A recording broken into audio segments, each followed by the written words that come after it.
அதீதமான அதிகாரம் கொடுக்கப்பட்டது தான் முக்கியமான காரணம் அப்படின்றது இருக்கு இல்லையா? ஏன் ஒரு சம்பவம் நடந்து ஒருவேளை இன்னைக்கு ஊடகங்கள் இவ்வளோ பெருசாக பேசலை அப்படின்னா இப்படி ஒரு சம்பவம் நடந்ததே தமிழ்நாட்டுக்கு தெரியாமல் போயிருக்கும் இல்லையா? ஏறக்குறைய 24 சம்பவங்கள் லாக்அப் டெத் நடந்திருக்கிறதா நீதிமன்றம் சொல்லுது. 29 நிகழ்வுகள் சம்பவங்கள் நடந்திருக்கிறதா தகவல் கிடைக்கிது. அப்படின்றப்போ ஒரு மீடியா ஹைப் இல்லை அப்படின்னா இந்த சம்பவங்கள் மூடி மறைக்கப்பட்டிருக்குமா? இன்னைக்கு திமுகவினுடைய திருச்சி எம்எல்ஏ நேரில் வந்து காவல்துறையை கடுமையாக பேசுகிறாரு. முதலமைச்சர் ஸ்டாலின் சம்பவப்பட்ட அந்த குடும்பத்திற்கு தொலைபேசி மூலமாக ஆறுதல் சொல்கிறாரு. விஷயம் விஸ்வரூபம் எடுத்ததுக்கப்புறம் திமுக விழிச்சிருக்குதா? அதில் முதல் வணக்கம். திருபுவனம் அஜித்குமார் லாக்அப் டெத் என்பது அதை விடுதலை சிறுத்தைகள் கட்சி வன்மையாக கண்டிக்கிறது.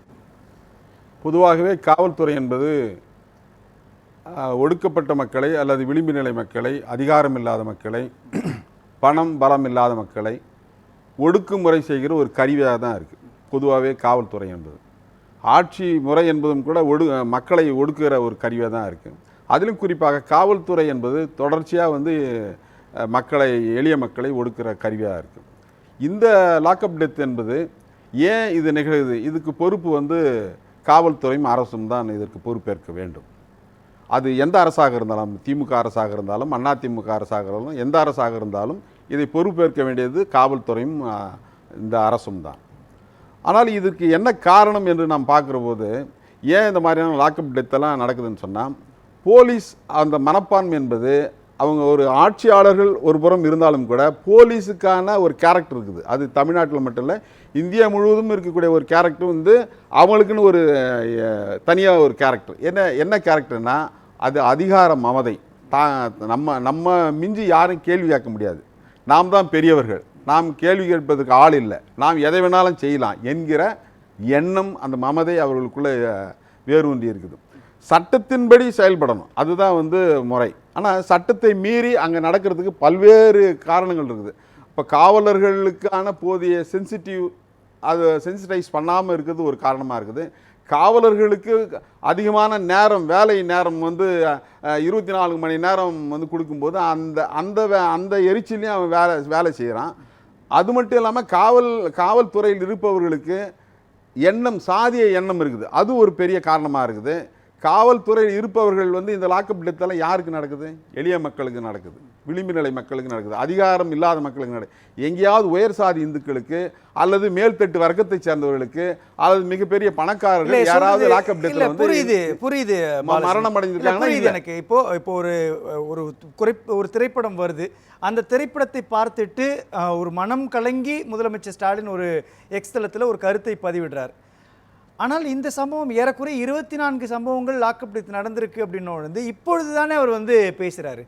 ஏன் 24ல் இப்போ 25ன்னு வச்சுக்கிட்டா கூட 24 சம்பவங்கள் இதுக்கு முன்னாடி நடக்கும்பொழுது அதை பற்றி பேசாமல் இப்போ பேசுகிறார் அப்படின்னா இது அப்பட்டமான ஒரு நாடகமாக தெரியலையா? நாடகம் என்பதில்லை, அதாவது பொதுவாகவே வந்து வெளிச்சத்துக்கு வருகிற போது தான் வந்து அது வந்து பேசப்படுகிற பொருளாக மாறுது. எதுவாக இருந்தாலும், இப்போ பொள்ளாச்சி பாலியல் பிரச்சனையாக இருந்தாலும் சரி, எந்த பிரச்சனையாக இருந்தாலும் வெளிச்சத்துக்கு வராமலே இந்த லாக்அப் டெத்துங்கிறது வெளிச்சத்துக்கு வந்ததுனால தெரியுது. இது மாதிரி வராதது எவ்வளோ இருக்குது. இப்போ வெளிச்சத்துக்கு வந்து மீடியாவுக்கு வருகிற போது வேற அதுக்கு உடனே ரியாக்ட் பண்ண வேண்டிய தேவை வந்து அரசுக்கும் அல்லது ஆட்சியாளருக்கும். ஒரே ஒரு விஷயம், ரெண்டு நிகழ்வுகளை நான் கம்பேர் பண்ணி உங்ககிட்ட கேட்குறேன். ஒன்று, அதிமுக ஆட்சி காலத்தில் நடந்த சாத்தான்குளம் சம்பவம் ஒன்று, அதே மாதிரி பொள்ளாச்சி பாலியல் சம்பவம் ஒன்று. ரெண்டும் கடுமையான விமர்சனத்திற்கு திமுக கூட்டணியாலும் திமுகவாலும் முன்வைக்கப்பட்டது. இப்போ அண்ணா பல்கலைக்கழக மாணவி விவகாரத்திலையும் அதே மாதிரி இப்போ நடந்துட்டு இருக்கக்கூடிய இந்த திருபுவனம் லாக்அப் டெத் விஷயத்திலையும் திமுகவும் அதனுடைய கூட்டணி கட்சிகளுடைய நிலைப்பாடு என்னவா இருக்கு? திமுக கூட்டணி கட்சி எங்கள் தலைவர் நேற்று கூட வந்து இதை கண்டிச்சிருக்காங்களே. சட்டம் வந்து எளியவனை கண்டால் எட்டி உதைக்கும், வலிவனை கண்டால் வளைந்து கொடுக்கும். அதான் இன்னைக்கு சட்டமா இருக்கு. இப்போ நீங்க சொல்ல கொஞ்ச நேரத்துக்கு முன்னாடி நீங்க சொல்றத கூட என்ன சொன்னீங்க, நீங்க ஒரு விஷயம் வெளியில வந்ததுக்கு அப்புறம் தான் இது பேசு பொருளா மாறுது. அப்படிதான் இருக்கு. இப்போ அது இது மட்டும் இல்லை, லாக்அப் டெத் மட்டும் இல்லை, தலித்துகள் மீது நடக்கிற ஒடுக்குமுறையும் அப்படிதான். அதாவது ரிப்போர்ட் ஆகுறது இப்போ வந்து சோஷியல் மீடியா இருக்குது, மற்ற மீடியா மூலமாக இப்போ ரிப்போர்ட் ஆகிறதுனால வெளியில் வருது. ஆனால் ரிப்போர்ட் ஆகாமல் இருக்குது இன்னும் தலித்துகள் மீதான ஒடுக்குமுறை என்பது 90% இருக்குது.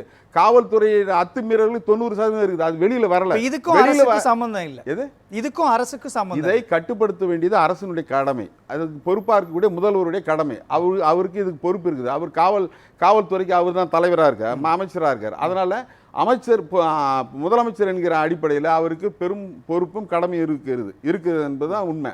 ஆகவே காவல்துறையை கட்டுப்பாட்டுக்குள்ளே வைக்க வேண்டியது சட்டத்தின்படி அவங்க வந்து நடக்கணும்னு சொல்லணும். அதுக்கான காவலர்களுக்கான போதிய பயிற்சியை வந்து தரலை. மக்களுக்கும் காவல்துறைக்குமான இடைவெளி, தம்பி சொன்னது போல காவல்துறைக்கும் மக்களுக்குமான இடைவெளி என்பது அதிகமாக இருக்குது. காவல்துறை எதுக்காக இருக்குது? மக்களுக்காக இருக்குது. மக்களுடைய வரி பணத்தின் மூலமாக தான் அவங்க வந்து இருக்கிறாங்க என்பதை மறந்து போகிறாங்க. புரட்சியாளர் அம்பேத்கர் சொல்கிறாரு, ஒடுக்கப்பட்ட மக்களுக்கு, அதிலும் குறிப்பாக தலித் மக்களுக்கு போலீஸை நான் பெரும் அரணாக நினைக்கிறேன், அவங்க வந்து பாதுகாப்பாக இருக்கணும்னு நினைக்கிறேன். ஒருவேளை புரட்சியாளர் அம்பேத்கர் இன்னைக்கு உயிரோடு இருந்திருந்தால் போலீஸ் இப்படி நடக்கிறதுக்காக மிகப்பெரிய அளவில் கண்டிச்சிருப்பார்.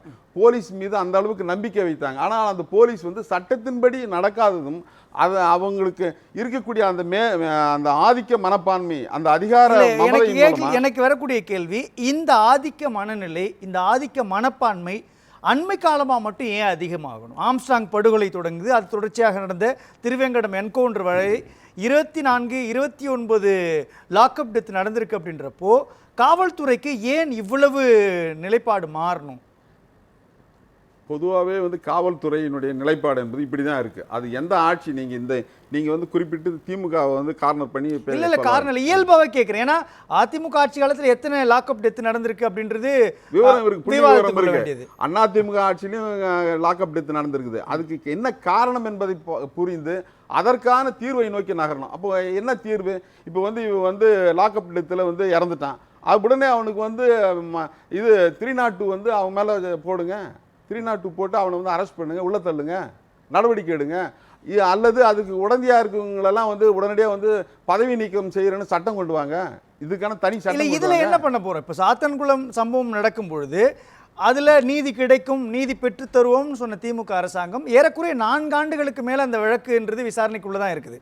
அந்த வழக்குக்கான தீர்வே இன்னும் கிடைக்காத பொழுது இன்னொரு திருப்புவனம் வழக்கு வருது அப்படின்னா ஏன் இவ்வளவு தாமதமாக தானே மாறும்? இதில் ஜஸ்டிஸ்ன்றது எங்கே கிடைக்கும் பாதிக்கப்பட்டவங்களுக்கு? அது காவல்துறை மூலமாக 2 விஷயம் வந்து நடக்கணும். ஒன்று சட்டத்தை வந்து நடைமுறைப்படுத்தணும், இன்னொன்று வந்து மக்களுக்கு நீதி கிடைக்கிறதுக்கான வழியை வந்து செய்யணும். இப்போ 2மே நடக்காத ஒரு சூழல் தான் வந்து இன்றைக்கு ஆட்சியாளர்கள் மூலமாக அல்லது இனி இருக்கக்கூடிய காவல்துறை மூலமாக இருக்கிறது யதார்த்தமாக இருக்குது. அது எந்த ஆட்சியாக இருந்தாலும், நான் வந்து திமுக அதிமுகன்னு சொல்லலை, காங்கிரஸ் பிஜேபின்னு சொல்லலை, எல்லா ஆட்சியாளர்கள் கீழே இருக்கக்கூடிய காவல்துறை, அவங்க கட்டுப்பாட்டுக்குள்ளே இருக்கக்கூடிய காவல்துறை, அது பிஜேபியாக இருந்தாலும் அப்படி தான். உத்தரப்பிரதேசில் என்ன நடக்குது? காவல்துறை அத்துமீறல் என்னவா இருக்குது? எல்லா மாநிலங்களிலுமே போலீஸோட கேரக்டர் என்பது ஒரே மாதிரியே தான் இருக்குது.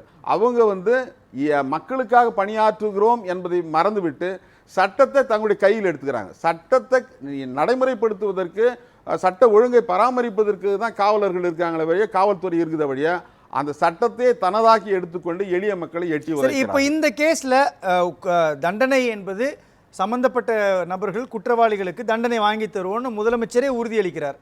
அப்படின்றப்போ இதில் வாட் நெக்ஸ்ட்ன்ற ஒரு கேள்வி வரும் இல்லையா? இதில் என்ன அடுத்து? இது முதலமைச்சர் வந்து அவங்ககிட்ட பேசியிருக்காரு, ஆறுதல் சொல்லியிருக்காரு.